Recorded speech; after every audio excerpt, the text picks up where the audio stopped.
नमस्कार, मैं हूं आपके साथ शगुफ्ता खान और आप देख रहे हैं शुभ 24 न्यूज। स्वागत है आपका प्राइम टाइम राजस्थान में। खबरों की शुरुआत करेंगे, इससे पहले जानेंगे आज की सुर्खियां। बीजेपी अध्यक्ष जेपी नड्डा ने जयपुर से शुरू की जन आक्रोश यात्रा, 51 रथों को दिखाई हरी झंडी। बीएसएफ गठन के 58 वर्ष पूरे, बीकानेर से निकाली कैमल सफारी, सजे धजे ऊंटों पर बीएसएफ के जवानों ने बढ़ाया मान। फ्लैट में कुर्सी पर हीटर जलाकर सोना युवक को पड़ा भारी, हीटर से लगी आग ने पूरे कमरे को लिया चपेट में। जिला मुख्यालय पर मनाया गया विश्व एड्स दिवस, युवाओं को दी एड्स से बचाव सहित अन्य जानकारियां। तो अब खबरें विस्तार से। कांग्रेस की भारत जोड़ो यात्रा के राजस्थान में एंट्री करने से पहले ही बीजेपी सक्रिय हो गई है। भारत जोड़ो यात्रा के जवाब में बीजेपी राजस्थान में जन आक्रोश यात्रा शुरू कर रही है। एक तरफ कांग्रेस नेता पदयात्रा करेंगे तो दूसरी तरफ बीजेपी के नेता रथ सवार होकर गांव-गांव जाकर लोगों को कांग्रेस की विफलताओं के बारे में बताएंगे। बीजेपी अध्यक्ष जेपी नड्डा जयपुर में भगवा रंग में रंगे रथों को यात्रा के रवाना करने के लिए पहुंचे हैं। नड्डा ने आज जयपुर में राजस्थान बीजेपी की जन आक्रोश यात्रा का शुभारंभ किया। 51 रथों को हरी झंडी दिखाकर रवाना किया गया। बीजेपी भी राजस्थान में अपनी एकता का संदेश देना चाहती है, जिसके लिए रथ पर प्रदेशाध्यक्ष सतीश पूनिया के साथ वसुंधरा राजे का भी पोस्टर लगाया गया है। राहुल गांधी 4 दिसंबर से 19 दिसंबर तक राजस्थान में पदयात्रा करेंगे तो बीजेपी उसी दौरान 1 दिसंबर से 17 दिसंबर तक ही जन आक्रोश यात्रा निकाल रही है। एक तरफ से बीजेपी ने राजस्थान में कांग्रेस को उसी की भाषा में जवाब देने का दांव चला है। माना जा रहा है कि अगले साल राजस्थान में विधानसभा चुनाव होने हैं, जिसके चलते बीजेपी और कांग्रेस दोनों पूरे दमखम के साथ मैदान में है। ऐसे में राजस्थान के रण में दोनों ही यात्रा के सियासी प्रभाव असर तो 2023 के चुनाव में पता चलेगा, लेकिन ताकत दिखाने के लिए दोनों ही पार्टी एक दूसरे से पीछे नहीं रहना चाहती है। सीमा सुरक्षा बल गठन के 58 वर्ष पूरे होने पर बीएसएफ बीकानेर मुख्यालय की ओर से अनेक आयोजन किए जाएंगे। इसी कड़ी में आज बीएसएफ की ओर से कैमल सफारी निकाली गई, जिसको संभागीय आयुक्त नीरज के पवन ने हरी झंडी दिखाकर रवाना किया। रैली शहर के अनेक मार्गों से होती हुई वापस बीएसएफ के हेडक्वार्टर पहुंची। इस दौरान सजे धजे ऊंटों पर बीएसएफ के जवानों का रुतबा देखते ही बन रहा था। इस मौके पर खास तौर से तैयार बीएसएफ की डॉक्यूमेंट्री भी आम लोगों को दिखाई गई। बीएसएफ के डीआईजी पुष्पेंद्र सिंह ने बताया कि हर साल बीएसएफ का 1 दिसंबर को स्थापना दिवस मनाया जाता है। आगामी दिनों में भी अनेक कार्यक्रम रखे गए हैं। उल्लेखनीय है कि भारत चीन युद्धों के बाद बीएसएफ का गठन 1 दिसंबर 1965 को एक एकीकृत केंद्रीय एजेंसी के रूप में किया गया था, ताकि भारत की सीमाएं और उससे जुड़े मामलों की सुरक्षा सुनिश्चित की जा सके। यह भारत के 5 केंद्रीय सशस्त्र बलों में से एक है और दुनिया का सबसे बड़ा सीमा सुरक्षा बल है। बीएसएफ को भारतीय क्षेत्रों की रक्षा की पहली दीवार का कहा जाता है। ये रैली निकाली है, क्या कहना? आज बीएसएफ का रेजिंग डे है। पूरे 58 साल बीएसएफ को हो चुके हैं। बीएसएफ के रेजिंग डे पर डीआईजी साहब और उनकी पूरी टीम को हमारी ओर से बहुत बहुत शुभकामनाएं। बीएसएफ ने इस राष्ट्र की सेवा में बरसों बरस अपना योगदान दिया है और यही सेवा का भाव हम सबके बीच में उतरे, उसके लिए आज ये रैली आयोजित की गई थी। सबको बहुत बहुत शुभकामनाएं। जी सर, आज रैली निकाली है, क्या संदेश देना? देखिए, बीएसएफ जो 58वां जो है बीएसएफ रेजिंग डे सेलिब्रेट कर रही है और हम लोग जो है बीएसएफ ने हम लोगों ने यहाँ पे एक कैमल सफारी का आयोजन किया है। काफ़ी इवेंट हम लोग करने वाले हैं नेक्स्ट 2-3 डेज़ के अंदर, जिसके अंदर आज पहले ये कैमल सफारी का आयोजन किया और इसमें हमने मैसेज कन्वे किया आम पब्लिक में कि बीएसएफ एक बॉर्डर सिक्योरिटी फोर्स जो इंडिया की फर्स्ट लाइन ऑफ डिफेंस है और आज़ादी का अमृत महोत्सव भी सेलिब्रेशन चल रहा है, उसके तहत हमने ये रैली निकाली। अब हम लोग इस कड़ी के अंदर जो है आज हमारा दरबार है, सैनिक सम्मेलन है, उसके बाद में जवानों के साथ हमारा बड़ा खाना है और उसके बाद में 3 तारीख को भी हमने एक इवेंट रखा है। इस तरह से हम लोग ये BSF celebration BSF raising day celebration कर रहे हैं। झालावाड़ शहर की एक बिल्डिंग में फ्लैट में कुर्सी पर हीटर जलाकर सोना एक व्यक्ति को भारी पड़ गया। इस दौरान हीटर की गर्मी से कुर्सी ने आग पकड़ ली और धीरे धीरे आग ने पूरे कमरे को अपनी चपेट में ले लिया। घर में रखा घरेलू सामान समेत कई उपकरण जलकर राख हो गए। मामले की जानकारी मिलने पर पास से स्थित अग्निशमन के कार्यालय से दमकल की गाड़ी और कोतवाली थाना पुलिस मौके पर पहुंची और कुछ देर की मशक्कत के बाद आग पर काबू पाया गया। चित्तौड़गढ़ जिला मुख्यालय पर विश्व एड्स डे मनाया गया। इस अवसर पर जिला चिकित्सालय परिसर में संचालित हो रहे GNMTC में एड्स नोडल अधिकारी डॉक्टर अनीश जैन की उपस्थिति में एक सेमिनार का आयोजन किया गया, जिसमें युवाओं को एड्स की बीमारी से बचाव सहित अन्य जानकारियां दी गई। इसके बारे में जानकारी देते हुए एड्स नोडल अधिकारी डॉक्टर अनीश जैन ने बताया कि वर्ष 1988 से प्रति वर्ष 1 दिसंबर को विश्व एड्स डे मनाया जाता है। इसको मनाने का प्रमुख उद्देश्य इस बीमारी से पीड़ित मरीजों का ढंग से उपचार के साथ इससे बचाव के लिए किए जाने वाले प्रयासों के बारे में आमजन को जागरूक किया जा सके। उन्होंने बताया कि इस वर्ष विश्व एड्स दिवस की थीम समानता है के अंतर्गत मार्क किया गया है। सेंटर फॉर डिजीज कंट्रोल एवं प्रिवेंशन के अनुसार वर्ल्ड एड्स डे हर व्यक्ति और कम्युनिटी के लिए एक खास अवसर है, जिसमें वह उस हर व्यक्ति को याद करने के साथ उनका सम्मान कर सके जिन्होंने पूरी दुनिया में इस लाइलाज रोग के कारण अपनी जान गंवाई है। उन्होंने बताया कि यदि किसी व्यक्ति के शरीर में HIV एड्स का वायरस है तो वह बिना दवाओं के करीब 3 साल तक जीवित रह सकता है, लेकिन यदि किसी व्यक्ति को एड्स के कारण स्वास्थ्य संबंधी अधिक समस्याएं हो रही है तो वह अपने नजदीकी चिकित्सालय में आकर चिकित्सकों से सलाह लेकर अपना उपचार शुरू करे, जो कि सभी चिकित्सालय में निःशुल्क है। वहीं चित्तौड़गढ़ जिला राजकीय चिकित्सालय में एक अलग से ART सेंटर संचालित किया जा रहा है, जिसमें विशेषज्ञ सलाहकार एड्स के मरीजों की जांच कर निःशुल्क उपचार कर रहे हैं। बीमारी जो है उसके बारे में प्रमुख जनता को इसके बारे में जानकारी देना, इसके द्वारा बचाव करना तथा जो मरीज इस बीमारी से पीड़ित है उन मरीजों को दूसरी जनता की बराबरी पर लाकर खड़ा करना का प्रमुख उद्देश्य जिले प्रयास किए जा रहे हैं। हमारे चित्तौड़गढ़ जिले में इसका पूरा ART centre. Special operation group यानी SOG ने संजीवनी क्रेडिट कोऑपरेटिव सोसाइटी प्रकरण में 2 आरोपियों को गिरफ्तार किया है। SOG द्वारा पकड़े हुए आरोपियों से पूछताछ की जा रही है। अतिरिक्त महानिदेशक पुलिस ATS और SOG अशोक राठौर के अनुसार संजीवनी क्रेडिट कोऑपरेटिव सोसाइटी द्वारा निवेशकों की जमा राशि के गबन के प्रकरण में बाड़मेर निवासी जसवंत सिंह और सालावास जोधपुर निवासी गिरधर सिंह को गिरफ्तार कर लिया। आपको बता दें कि संजीवनी क्रेडिट को ऑपरेटिव सोसाइटी द्वारा राजस्थान एवं गुजरात के 237 शाखाएं खोलकर करीब 2 लाख निवेशकों द्वारा निर्देशित हजारों करोड़ रुपए की जमा राशि का गबन किया गया था। इस संबंध में स्पेशल ऑपरेशन ग्रुप की ओर से थाना SOG में पंजीबद्ध कर सोसाइटी के संचालक विक्रम सिंह सहित 11 अभियुक्तों को पूर्व में गिरफ्तार कर लिया गया है।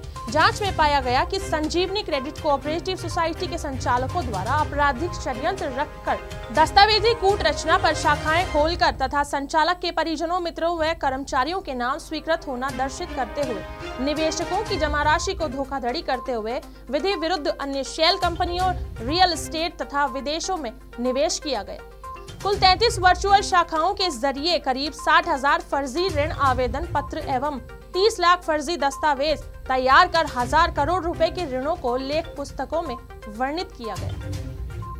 धौलपुर में ERT फोर्स द्वारा आतंकी हमले और अचानक गैस आधारित थर्मल पावर प्लांट के जरिए GM को आतंकवादियों द्वारा बंधक बनाने की सूचना पर विभिन्न विभागों व पुलिसकर्मियों में हड़कंप मच गया। सूचना मिलते ही पूरा अमला तैयार होकर स्टैंड 2 मोड में खड़ा हो गया। आधा दर्जन एम्बुलेंस के साथ बड़ी संख्या में अधिकारी, कर्मचारी और पुलिस के जवान थर्मल पावर प्लांट पर पहुंच गए। हालांकि ये हकीकत में नहीं था, ये तो ERT फोर्स द्वारा जिले में पुलिस और प्रशासनिक व्यवस्था को देखने के लिए चलाया गया एक ऑपरेशन था जो कामयाब रहा। सबसे अच्छी बात यह है कि किसी आपदा की सूचना मिलने के बाद जिला प्रशासन के अधिकारियों और पुलिस के अधिकारियों ने एकजुटता का परिचय देते हुए करीब 10 मिनट में पूरी टीम को आता देख जिला कलेक्टर अनिल कुमार अग्रवाल और SP धर्मेंद्र सिंह ने अधिकारियों व कर्मचारियों के साथ साहस की सराहना की। उन्होंने अधिकारियों और कर्मचारियों से कहा कि हमें किसी भी आपदा के लिए ऐसे ही तैयार रहना चाहिए। बता दें कि ERT फोर्स द्वारा कंट्रोल रूम में सूचना मिलने के बाद हर विभाग के अधिकारी और कर्मचारी मुस्तैद दिखे। सफल ऑपरेशन के बाद थर्मल पावर प्लांट के GM को आतंकवादियों से छुड़ाया। मुठभेड़ की मॉक ड्रिल में एक आतंकवादी को मौत के घाट उतार दिया गया, जबकि दूसरा आतंकवादी घायल हो गया, जिसे पुलिस फोर्स ने अपने कब्जे में ले लिया। हमारे पास टोटल इंस्ट्रक्शन ATS से मिलते हैं, तो ATS के इंस्ट्रक्शन में ही हम कार्रवाई करते हैं। हमें ATS जयपुर से थर्ट मिली थी। उस पर SP धौलपुर साहब के निर्देशन में हमने एक कार्रवाई की थी, जिसमें GM साहब को बंधक बना रहा था, उनको हमने छुड़वाया, प्लस एक टेररिस्ट उसमें से मारा है और एक में थोड़ी सांस चल रही है। तो हमारा रेस्क्यू टाइम होता है जो जितना जल्दी कंट्रोल हो सकता है, उसी तरीके से हमने कार्रवाई की थी। पूरी हमारी कार्रवाई एडम बेस से लेकर यहाँ तक मात्र आधे घंटे में संपूर्ण कर दी। आज ERT यूनिट द्वारा एक मॉक ड्रिल किया गया था थर्मल पावर प्लांट धौलपुर में। इसमें जो डेमो था एक हॉस्टेज रेस्क्यू सिचुएशन का था। इसमें ERT की टीम और लोकल QRT और जो हमारी BST की टीम है और लोकल पुलिस स्टेशन सब ने मिलकर एक जॉइंट ऑपरेशन किया है। और ये एनुअल लेवल पे डिफरेंट जो वाइटल इंस्टॉलेशंस हैं जिले में, उसको लेकर ये होते हैं। सर मॉक ड्रिल में क्या किया था, किसके लिए मॉक ड्रिल होता? एक बंधक बना लिया था जो GM थे थर्मल पावर प्लांट, इनको छुड़ाने का एक मॉक ड्रिल था, जिसमें हाउस इंटरवेंशन टीम्स बनाई गई थी और हिट टीम्स ने टैक्टिकल मूवमेंट करते हुए उन्हें मुक्त कराया और एक टेररिस्ट को मार गिराया और एक घायल है, जिसको फिर ग्रीन कॉरिडोर बना के हॉस्पिटल पहुंचाया। ठीक है। राजस्थान न्यायिक कर्मचारी संघ झालावाड़ के आह्वान पर गुरुवार को दूसरे दिन भी जिले के न्यायिक कर्मचारी समूह अवकाश पर रहे। इस दौरान पहले कर्मचारियों ने न्यायालय परिसर में एकत्रित होकर नारेबाजी की। उसके बाद शहर में नारेबाजी करते हुए रैली भी निकाली। दरअसल राजस्थान न्यायिक कर्मचारी संघ के प्रदेशाध्यक्ष सुरेंद्र नारायण जोशी द्वारा संपूर्ण राजस्थान में अधीनस्थ अदालतों के कर्मचारियों को सामूहिक अवकाश पर जाने का आह्वान किया गया है। इस संदर्भ में झालावाड़ न्याय क्षेत्र के न्यायिक कर्मचारी भी सामूहिक अवकाश पर चल रहे हैं। पूरे मामले में झालावाड़ न्यायिक कर्मचारी संघ के जिला अध्यक्ष शैलेश चतुर्वेदी ने बताया कि पिछले दिनों जयपुर न्याय क्षेत्र में एक पीठासीन अधिकारी कृष्ण स्वरूप चलाना के घर न्यायालय का चतुर्थ श्रेणी कर्मचारी सुभाष मेहरा मृत पाया गया था, जिसकी हत्या होना प्रतीत हो रहा है। इस संबंध में दिवंगत कर्मचारी के परिजनों अनुसार हत्या होना जाहिर किया गया था तथा FIR दर्ज कराने का आवेदन कर्मचारी संगठन के माध्यम से पुलिस आयुक्त को सौंपा गया था, लेकिन इस मामले में कई कार्यवाही नहीं कर उच्च न्यायालय के निर्देश का हवाला देकर प्रकरण को लौटा दिया गया। ऐसे में गुरुवार को दूसरे दिन भी झालावाड़ न्याय क्षेत्र की अधीनस्थ अदालतों में कर्मचारियों द्वारा सामूहिक अवकाश लिया जाकर बहिष्कार किया गया। सर जयपुर में KS चालाना न्यायिक अधिकारी थे, उनके आवास पर हमारे एक कर्मचारी सुभाष मेहरा की संदिग्ध परिस्थितियों में हत्या हुई। उस हत्या के मामले में कई पॉइंट्स हैं जिनकी कोई जांच नहीं की जा रही। जांच तो दूर की बात है, घर वालों द्वारा टेररिस्ट रिपोर्ट देने के बावजूद भी अभी तक FIR दर्ज नहीं की और पूरा न्यायिक प्रशासन उसको बचाने का प्रयास कर रहा है। इसके लिए जयपुर संघ हमारा 10 दिन से सामूहिक अवकाश पर था, लेकिन उनकी मांगों को कोई सुनवाई नहीं की गई। इसके समर्थन में अब पूरा राजस्थान हमारे प्रदेश अध्यक्ष सुरेंद्र नारायण जोशी के नेतृत्व में सामूहिक अवकाश पे चल रहा है और ये सामूहिक अवकाश तब तक चलेगा जब तक कि FIR दर्ज नहीं होती, CBI जांच नहीं होती, उसके परिजनों को उचित मुआवजा नहीं मिलता और भी 2-3 मांगे इनको शामिल करते हुए ये सामूहिक अवकाश अनिश्चित तौर पर चलता है। चित्तौड़गढ़ में रात के अंधेरे में सफेदपोश JCB और LNG चालक गंभीरी नदी के पेटे को छलनी कर रहे हैं, जिसको देखकर भी खनिज विभाग के साथ सिस्टम में बैठे जिम्मेदार जानकार भी अनजान बने बैठे हैं। चित्तौड़गढ़ शहर के पास के मानपुरा गांव में त्रिवेणी संगम से कुछ मीटर की दूरी पर गंभीरी नदी के पेटे से बड़ी बड़ी JCB और LNG लगाकर रसूखदार लोग खनिज विभाग की मिलीभगत के चलते मिट्टी की खुदाई कर अन्य जगहों पर सप्लाई की जा रहे हैं। वहां मिट्टी की खुदाई के कारण जगह जगह बड़े बड़े गड्ढे हो चुके हैं। दिन में यहां कोई गतिविधियां नहीं होती, लेकिन रात के अंधेरे में 8 बजे के बाद JCB और LNG से बड़ी मात्रा में मिट्टी की खुदाई कर नदी के पेटे को खोखला किया जा रहा है। इससे पहले भी बारिश के दिनों में यहां नदी के पेटे में मिट्टी का कटाव होने से नदी का पानी खदान में भर गया था और खेतों की तरफ जाने वाला मार्ग अवरुद्ध हो गया था। यहां नदी पेटे से मिट्टी हटाकर बेची जा रही है।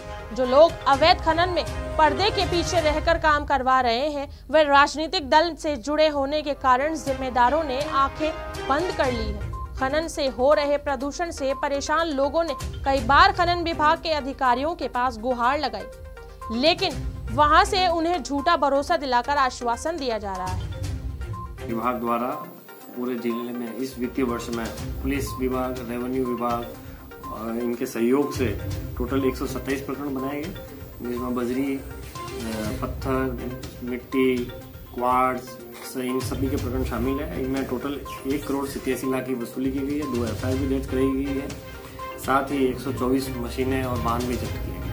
तो हमारी कार्रवाई निरंतर जारी है और अवैध खनन निर्गमन के खिलाफ इसी तरह कार्रवाई सभी विभागों के साथ संयुक्त रूप से कार्रवाई जारी है। अभी अवैध खनन को लेकर कोई शिकायत मिल रही है कि मानपुरा के आसपास में कोई नदी में खनन चल रहा है, उसको लेकर? जी, ये अवैध खनन की शिकायत पे मैं बिल्कुल इसमें जांच करा के इसमें जो भी नियमानुसार कार्रवाई बनेगी वो नियमानुसार कार्रवाई करेंगे। पिछले कई सालों से रक्तदान शिविर का आयोजन करवा रहा रॉयल ग्रुप का विशाल कैंप इस बार सांगानेर में आयोजित होगा। ग्रुप पिछले 7-8 वर्षों से सर्व समाज के लिए कार्य कर रहा है। यह ग्रुप रक्तदान में समस्त राजस्थान में एक अलग ही पहचान रखता है। इसके द्वारा प्रतिदिन सर्व समाज के लोगों को रक्तदान की सेवाएं उपलब्ध करवाई जा रही है। पूरे प्रदेश में रॉयल ग्रुप की तरफ से रक्तदान शिविर लगाए जाते हैं। इसी कड़ी में जयपुर में विशाल रक्तदान शिविर का आयोजन इस बार सांगानेर में किया जा रहा है। ग्रुप के कार्यकर्ताओं ने आमजन से अपील की है कि शिविर में अपनी भागीदारी निभाएं और किसी भी जरूरतमंद को रक्त देकर उसकी मदद की जाए।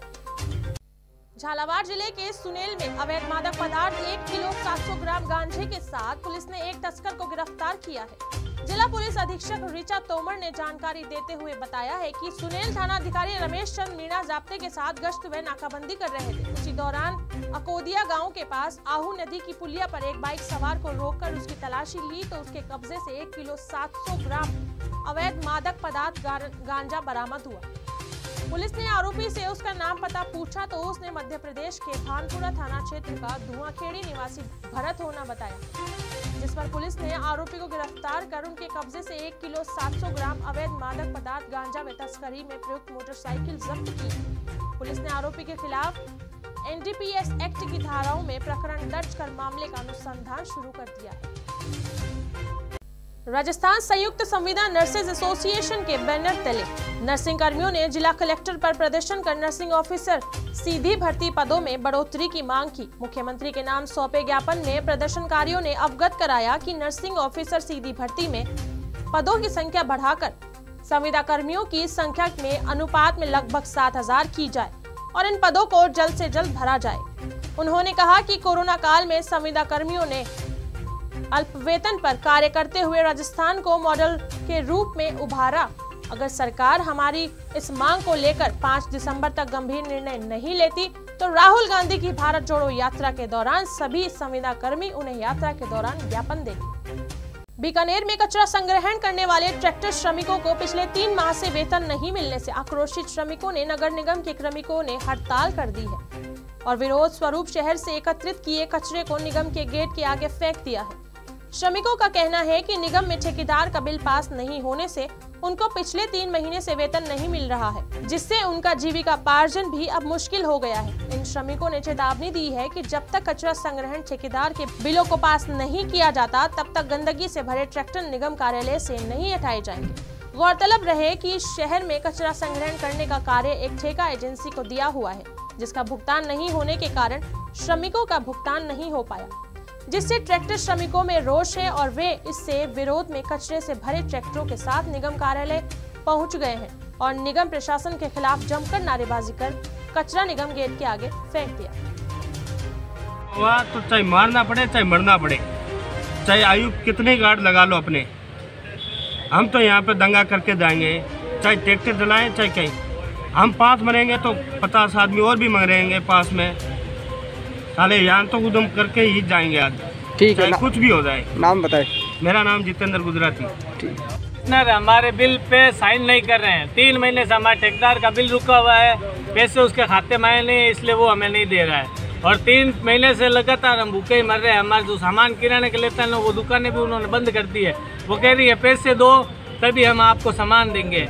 अब आप हमारी मजबूरी समझो, 8,000 रुपये पर महीने हमसे काम करवाते हैं और सरकारी कर्मचारी 40,000 रुपये हम काम करते हैं, उनकी 1 तारीख को सैलरी आ जाती है। हमारी 3-3 महीने हो गई है, निगम हमारा कुछ नहीं सुन रही है, ना ही हमारे लिए कोई ठोस कदम उठा रही है। आप इस बात को क्यों नहीं समझ रहे हो? हमें प्राथमिकता कब दी जाएगी? हमें भी तो 5 तारीख से पहले सैलरी चाहिए, आप हमें 5 तारीख तक सैलरी अवेलेबल करवाओ। ये बात आप समझो। आप ये बात क्यों नहीं समझ रहे हो? कमिश्नर हमारे बिल पे साइन नहीं करता है जल्दी से, 15 दिन ले लेता है साइन करने से, महीने ले, आज 3-3 महीने हो रहे हैं, सैलरी नहीं हो रही है। हमारी दुख तकलीफ नहीं है, मेरे घर से मैं एक ही कमाने वाला हूँ, इसके घर में ये एक कमाने वाला है। अभी आपने क्या किया यहाँ आके? यहाँ पे आके हमने सर हड़ताल की है। अब सर हम कुछ भी कर सकते। उद्योग मंत्री शकुंतला रावत ने गुरुवार को उद्योग भवन स्थित बीआईपी बोर्ड रूम में मुख्यमंत्री लघु वाणिज्यिक वाहन स्वरोजगार योजना को लैपटॉप पर बटन दबाकर लॉन्च किया। उद्योग मंत्री ने कहा कि युवाओं के लिए ज्यादा से ज्यादा स्वरोजगार के अवसर उपलब्ध कराने के लिए इस योजना को धरातल पर उतारा गया है। उन्होंने बताया कि योजना के तहत 15 लाख रुपए तक के लघु वाणिज्यिक वाहन क्रय करने पर वाहन की ऑन रोड कीमत का अधिकतम 10% अथवा 60,000 का अनुदान राज्य सरकार से तथा समकक्ष अधिक अनुदान संबंधित वाहन निर्माता कंपनी द्वारा दिया जाएगा। रावत ने बताया कि योजना के तहत कोई भी राजस्थान निवासी जिसकी उम्र 18 वर्ष से 45 वर्ष के मध्य है वह आवेदन कर सकता है। उन्होंने बताया कि प्रस्तुत आवेदन जिला उद्योग एवं वाणिज्यिक केंद्र द्वारा जांच के बाद संबंधित कंपनी को भेजा जाएगा। कंपनी द्वारा दस्तावेज अपलोड कर परीक्षण के लिए दोबारा जिला उद्योग एवं वाणिज्यिक केंद्रों को भेजा जाएगा। वहां परीक्षण के बाद अनुदान स्वीकृत किया जाएगा। योजना के लिए 3 वाहन कंपनियों टाटा मोटर्स, अशोक लीलैंड और महिंद्रा एंड महिंद्रा को पात्र किया गया है। टाटा के 30, अशोक लीलैंड के 22 तथा महिंद्रा राइस के 17 वेरिएंट पर योजना लागू होगी। उन्होंने बताया कि योजना के अंतर्गत प्रदेश भर के 3300 व्यक्तियों के पहले आओ पहले पाओ के आधार पर लाभ दिया जाएगा। उद्योग मंत्री शकुंतला रावत ने कहा कि राज्य सरकार द्वारा इन्वेस्ट राजस्थान समिट में हुए 4192 MOU LOI में से 1939 का कन्वर्जन किया जा चुका है। 769 परियोजना क्रियान्वित की जा चुकी है, जबकि 1170 क्रियान्वयन के दौर में है। उन्होंने कहा अब तक 46% से ज्यादा परियोजनाओं को धरातल पर उतारा जा रहा है। उद्योग मंत्री गुरुवार को उद्योग भवन स्थित बीआईपी बोर्ड रूम में इन्वेस्ट राजस्थान समिट में हुए MOU LOI की प्रगति तथा वन स्टॉप शॉपर्स की समीक्षा बैठक के दौरान यह बताया। उन्होंने कहा कि देश के किसी भी राज्य में संभवतः यह पहला राज्य होगा जहां इस स्तर पर निवेश को धरातल पर उतारा जा रहा है। उन्होंने अधिकारियों को निवेशकों से संपर्क में रहकर निवेश संबंधी समस्याओं के तुरंत निस्तारण सहित हर तरह की मदद करने के भी निर्देश दिए। तो ये थी आज की प्राइम टाइम राजस्थान। अब मुझे दीजिए इजाजत, कल फिर मुलाकात होगी। यूं ही बने रहे शुभ 24 न्यूज पर। मैं आपके साथ शगुफ्ता खान, नमस्कार।